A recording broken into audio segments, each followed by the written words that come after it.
Somewhere in between the intervals and the hills, or the reps and the sets, your workout was trying to tell you something. Even when you put conditioning and strength training aside, your workout is trying to teach you something, if you listen. What those miles are saying, when you choose to hear it, is that you don't know your limits yet, even if you think you do. You might think fitness is all about your VO2 max or your mile split. While it's true, tracking your numbers can be a great tool for monitoring your improvement. But the numbers don't tell the whole story, or even the most important part. At the core of this enigmatic concept we call fitness lies a simple question: can you get it done?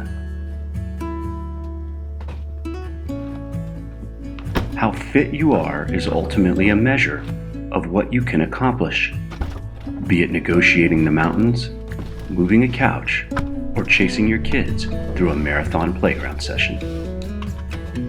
We train so we can do, and since we never know what we're going to have to do, we must do more than simply train our muscles.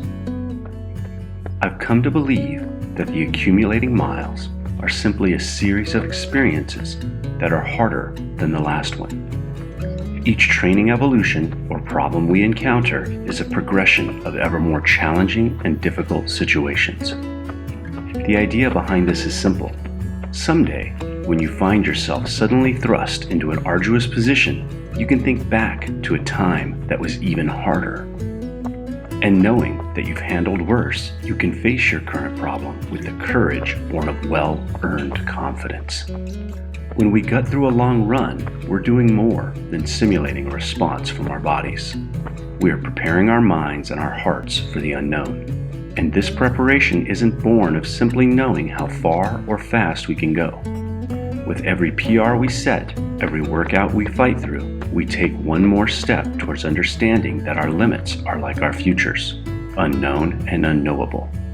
Ultimately, it matters very little what our PRs are or where our time sits on the race results. What matters is that we faced our fears, our self-imposed limits, and pushed our way past them.